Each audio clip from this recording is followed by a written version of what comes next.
Hey guys, welcome back to the Places. Once again, this is your host and gamer. Right, and today we're gonna be doing a movie review on Equalizer 2.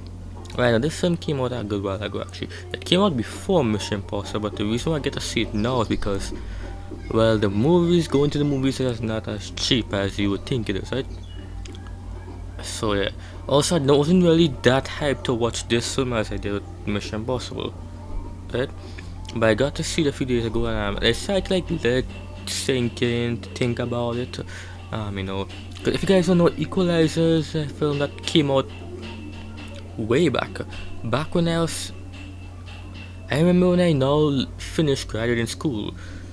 Equalizer just came out, right? It was like in 2014, and here we are, like about 4 years later. You could say 4 years later. Equalizer 2 finally came out. The same actor, same director, Antin Fuka. I think I might have butchered his name or whatever. What to say is this film. Well, the first one was so long ago. I don't remember anything about the first one, so I can't really comment or compare to the first one since it's not on my memory, right? So I was gonna speak solely for Equalizer 2, right? Which is probably what more you are, if you guys have seen this movie, right? And how does this film stand? Well, it's actually quite a good film actually. I saw the reviews and I was like, then I saw the movie and I was like, yeah, the reviews are a bit too much.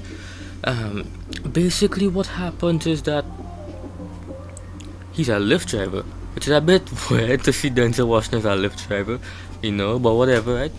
He's this old guy driving this kind of fancy-ish kind of way. Not really all that fancy, but a car that you see Lyft drivers drive. You have these people, he driving them, he listening to what they're saying, whatnot. And some of them, he might see something off, something, he might ask him what's going on, and then he would get information on like who to go beat up or whatever, like in the trailer, where he was beating up the person with the credit card and whatnot. So yeah, there was that. It was a pretty good looking. There was some pretty good directing, good action stuff. I can say.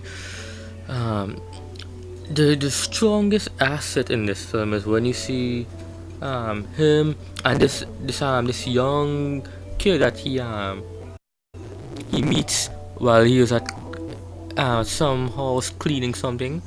Right, he meets this kid who's like an artist, and trying to teach him more how to be more more values and stuff, and help him so he doesn't go like in a gangster lifestyle.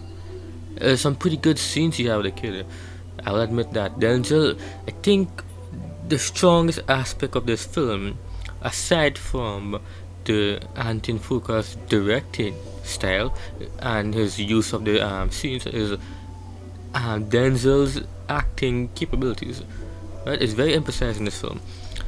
Also, there's some characters from the previous Equalizer that shows up here. Apparently, if you watch the film unfolds, Denzel is he has no one left except for the girl he's talking to. They have dinner and whatnot. They talk to each other about stuff. Then she gets killed apparently, right? And then it turns into this hunch for him to find the person that killed her, right, and get justice for her. While at the same time, he has to look out for this kid, this kind of kid that's aspiring to be an artist. He has to look out for him and keep him from going down this dark path of becoming a gangster lifestyle. So it kind of branches off slightly in two directions, and it meets back into the end. Also, there's some other actors there. Also, another thing too was that one of the characters that's friends with him in the film, right?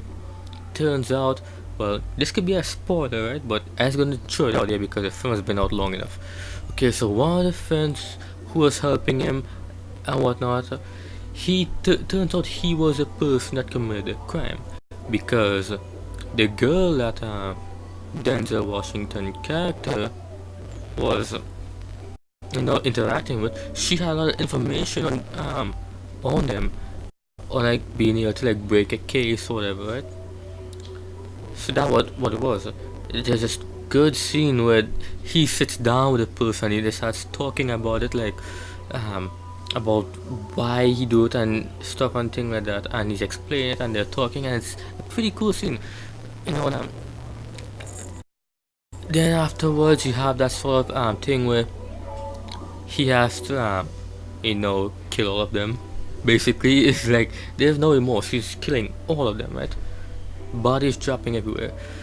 And I think that's where the film shines in its action sequences. There's some things I will point out though in the film, right? I know some of the critics were saying I thought there's too many subplots, but for when I see it, I don't think there is too many subplots at all. It's just like basically two subplots, right? Or basically one. You know, him trying to find out who killed his friend, which he does in the film, and then the other one is him looking out for this kid who's and then he has this like alteration with him. So there's nothing much more than that. I don't know why the critics are complaining with too many subplots. I mean, it wasn't really all that complicated, you know.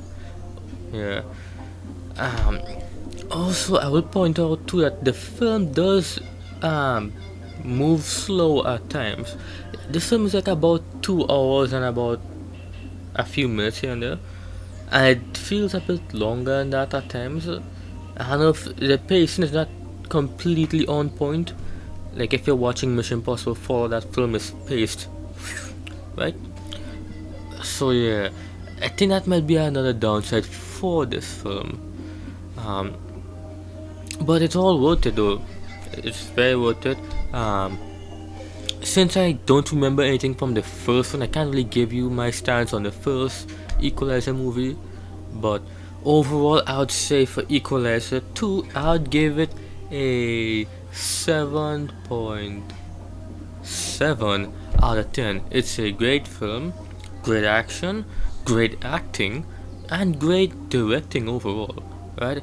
You know, Antin Fuqua does it best here. I heard that the film dropped 60% or something. I mean, it's probably recovering from that, but and then again, it still has to open its rest of its market internationally. But I don't think this film is going to get very far considering the competition it has. But who knows? We shall see, right? Denzel Washington here. Also, not to mention, this is the first sequel he did, right? All these other films, Denzel did it in his like 35 40 year acting career, right? This is the first sequel he actually did.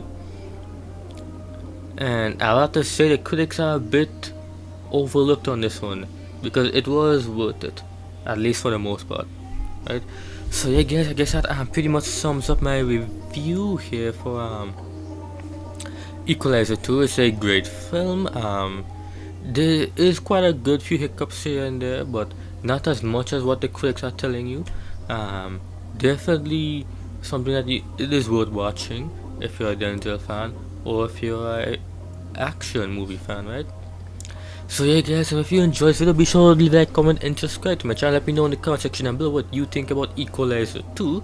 Do you like it? Do you hate it? Are you in between it? What are your thoughts about the film? And be sure to check out my other videos. I guess I'll see you guys